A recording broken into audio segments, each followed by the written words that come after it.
தலைவர் கே முகமது அரிஷத் அவர்களை அன்போடு அழைக்கிறேன்.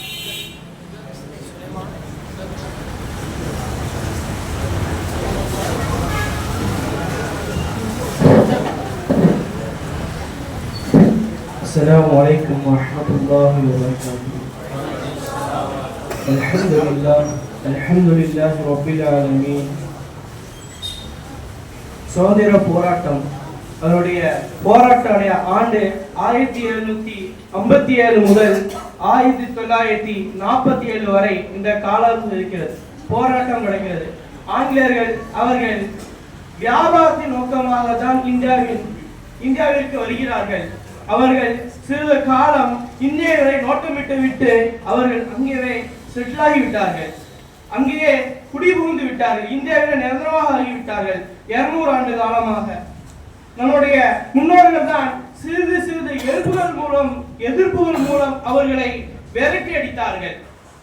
பல போராட்டங்கள் நடந்தது. உலகத்திலே இந்தியா தான் முதலில் சுதந்திரத்திற்காக குரல் கொடுத்தது. மற்ற எந்த நாடும் முன்வரவும் இல்லை.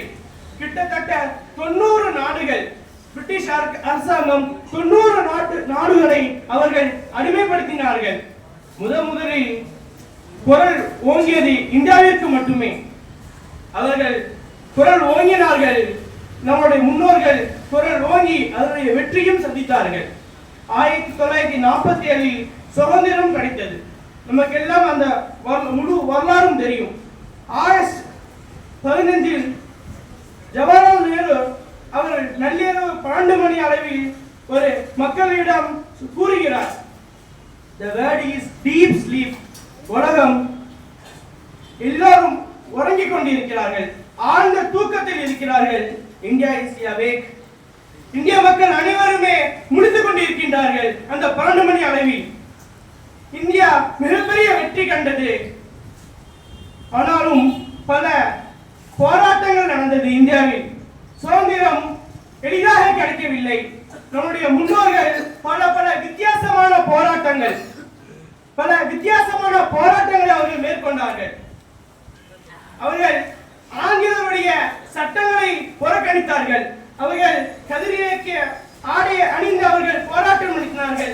ஆங்கிலேயருக்கு கப்பம் கட்ட மாட்டோம் என்று அவர்கள் எதிர்த்து நின்றார்கள். அவர்களுக்கு எதிராக வியாபாரம் செய்தார்கள். அவர்களுக்கு எதிராக பல கப்பலை உருவாக்கி ஆங்கிலேயருக்கு எதிராக ஒரு நாட்டிலிருந்து மற்றொரு நாட்டுக்கு வணிகம் செய்தார்கள். ஒரு பொருளை ஏற்றுமதி செய்தார்கள்.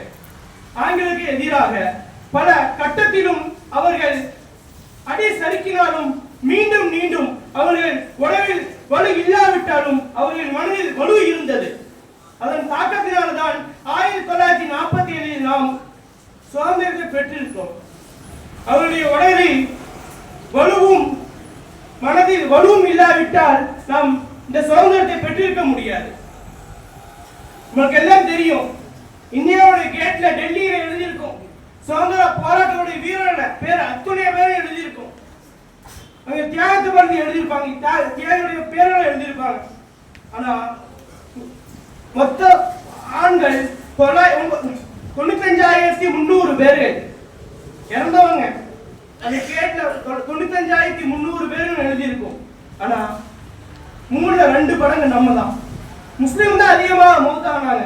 தியாகிகள் முஸ்லீம் தான் அதிகமா இருக்காங்க. முஸ்லீமோட பங்கு தான் அதிகம். 61,393 பேர்கள் 61,393 பேர்கள் அவர்கள் வஃபாத்தானாங்க. தியாகிகள் இருக்கின்றார்கள். நம்முடைய இந்திய சுதந்திர நாட்டில் திருநாட்டில் அவர்கள் தான் இன்று நாம் சுதந்திரமாக இருக்க முடியும். அவர்கள் இல்லாவிட்டால் நாம் இன்று ஆங்கிலேயருக்கு அடிமையாக தான் இருப்போம். 1875 லங்கூனில் சிறைபிடிக்கப்பட்டார் பாதுஷா அவர்கள். பாதுஷா அவர்களுக்கு காலை உணவு கொண்டு வரப்படுகிறது. 2 தட்டில் மூடப்பட்டு அவர்கள் கூறுகிறார், அந்த லண்டன் பிரிட்டிஷின் தலைவர் ஹட்சன் அவர் கூறுகிறார், உங்களுக்கு காலை உணவு என்று நீட்டுகிறார் 2 தட்டை. பாதுஷா அவர்கள் சிறையில் இருந்து கொண்டு அவருடைய உணவு தட்டை திறக்கின்றார். அவருடைய 2 மகன்கள் இருக்கின்றார்கள். அதுக்கு ஹட்சன் கேட்கின்றான், உங்களுடைய கண்ணீர் வரவில்லையா? உங்களுக்கு வீரர்கள் எப்பொழுதும் அழ மாட்டார்கள் என்று கூறுகிறார் பகதூர் ஷா. அப்படிப்பட்ட வீரமான மண்ணில் தான் நம்முடைய முன்னோர்கள் ஆங்கிலேயரை எதிர்த்து போராட்டம் செய்தார்கள். அவர்கள் ஆயுதத்தை கொண்டு போராட்டம் செய்தார்கள். மற்ற பல ஆங்கிலேயர்களை எதிர்த்து கப்பம் கட்டுவது மறுப்பது, அவர்களுக்கு வழங்கப்பட்ட பட்டப்பெயர்களை சூட்டி கௌரவமான பட்டப்பெயர்களை சூட்டி அழைப்பது போன்றவற்றை தவிர்த்தார்கள். ஆங்கிலேயர்களை ஒதுக்கினார்கள். 1930 வட்டமேசை மாநாடு நடைபெறுகிறது. 1930 அங்கு மௌலானா முகமது அலி அவர்கள் மிகப்பெரிய உரையை நிகழ்த்தினார்கள். இந்திய மண்ணில் தான் நான் மௌத்தாக வேண்டும், அங்குதான் நான் அடக்கம் செய்ய வேண்டும்.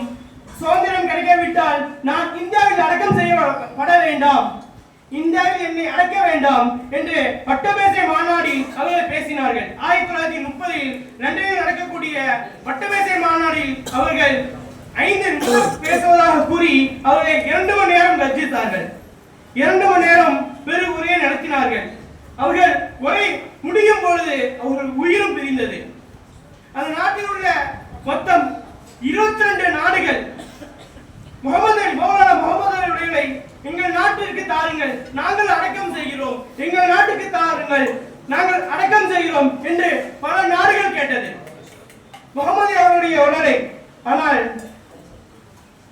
அவருடைய உடல் அங்கு இந்தியாவில் அடக்கம் செய்யவில்லை, லண்டனிலும் அடக்கம் செய்யவில்லை.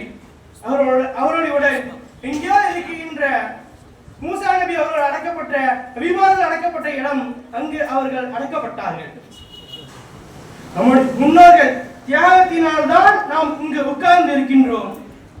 ஆனால் அவர்கள் உடலாலும் பொருளாலும் அவர்கள் செலவழித்த ரத்தத்தாலும் தான் இன்று சுதந்திர நாட்டில் நாம் கொடியேற்ற முடிகிறது. உடலாலும் உயிராலும் அவர்கள் போராட்டம் நடத்தினார்கள். உங்களுக்கு எல்லாம் தெரியும், வாவு சிதம்பரம் கப்பல் ஓட்டிய தமிழன் என்று நாம் கேள்விப்பட்டு இருப்போம். ஆனால் அவருக்கு கப்பல் வாங்குவதற்கு காசு கொடுத்தது யார்? மௌலானா ஃபக்கீர் முகமது.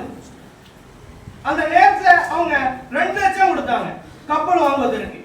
மௌலானா ஃபக்கீர் முகமது அது மூலமா தான் வாவு சிதம்பரம் அவர்கள் கப்பலை வாங்கினார்கள். ஆங்கிலேயர்களை எதிர்த்து அவர்கள் போராட்டம் நடத்தினார்கள். அவர்களை எதிர்த்து அவர்கள் வணிகம் செய்கிறார்கள். ஆங்கிலேயர்களை எதிர்த்து அவர்கள் கப்பல் கட்டுகிறார்கள். அதன் மூலம் ஒரு நாட்டில் இருந்து மற்றொரு நாட்டுக்கு வணிகம் செய்கிறார்கள். இதன் மூலம் தெற்கு பகுதியிலும் வடக்கு பகுதியிலும் அவர்கள் ஆட்சி நிலவப்பட்டது, அவருடைய தாக்கம் நிலவப்பட்டது. அவருடைய ஆட்சி, ஆங்கிலேயருடைய ஆட்சி சிதைவு ஏற்பட்டது. ஒரு சென்னைக்கு காந்தி அவங்க வராங்க. அப்போ நம்மளுக்கு எல்லாம் தெரியும், திருச்சி ஜமால் முகமது கல்லூரி நம்மளுக்கு எல்லாத்துக்கும் தெரியும். அவங்களுடைய திருச்சி ஜமால் முகமது அவருடைய பையன் பேர், அவருடைய பாபா பேர் தான் ஜமால் முஹைதி. அவங்க என்ன பண்றாங்கன்னா, பெரிய செல்வந்தர் அந்த நேரத்துல 1800 காலகட்டத்துல அவங்க சொல்றாங்க,